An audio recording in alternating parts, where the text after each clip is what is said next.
బర్మాలో ఉండే తెలుగు వాళ్ళు ఏ భోజనం తింటారు? అంటే మనం ఇక్కడ ఆవకాయ పప్పు ఇవన్నీ తింటాము. సో ఇలాంటివి అక్కడ మీరు తినే భోజనాలు తెలుగు వాళ్ళు గుర్తు అంటే మీకు తింటున్నప్పుడు తెలుగు వాళ్ళు గుర్తొచ్చే భోజనాలు ఏంటి? 90% కాదు 95% అని చెప్పడు. ఏ ఇంటికి వెళ్ళినా ఇలాంటి భోజనం మీకు దొరుకుతుంది. ఇక్కడ మీరు ఇక్కడ ఏం భోజనం చేస్తున్నారో అదే భోజనం అక్కడ ఉంటుంది.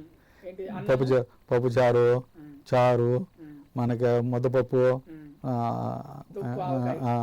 ఆవకాయ పచ్చడి, మేము మామిడికాయ పచ్చడి అంటాం అన్నమాట, ఇక్కడ ఆవకాయ పచ్చడి అంటారు. మామిడికాయ పచ్చడి అవన్నీ ఉంటాయి. అలా ఇప్పుడు దాకాను నేను అక్కడ పుట్టానైనా కాదు, మాకు మన ఊరగాయ లేకపోతే ఊరగాయ అంటాం మేము, మీరు ఆవకాయ పచ్చడి అంటారు. అదే దిగదండి అది లేకపోతే.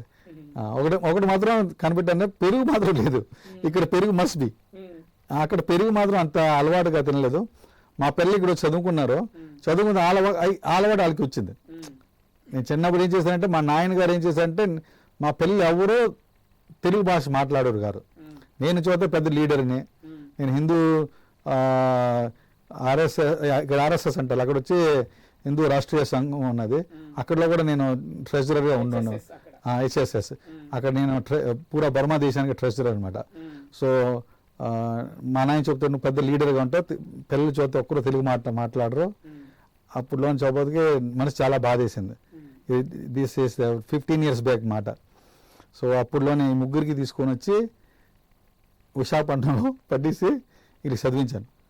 ఎంత బాధ వేస్తుందని, చిన్న వయసులో ఇక్కడ పెట్టిపోతుకి వాళ్ళకి అస్సలు తెలుగు ఒక్క మొక్క వచ్చేది కాదు, తెలుగు ఒక్క మొచ్చుక్కేది కాదు. ఈరోజు ఆ ముగ్గురు తెలుగు మాట్లాడుతుంటే బర్మాలో ఉన్న తెలుగు వారందరూ వారితో మాట్లాడడానికి ఆలోచిస్తారు. ఇప్పుడు ఎక్కడికి తెలుగు అలాగ సపరేట్ లేదండి.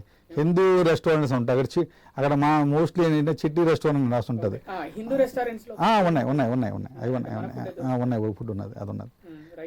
అవన్నీ మీకు ఏం పెద్ద ఉండదు.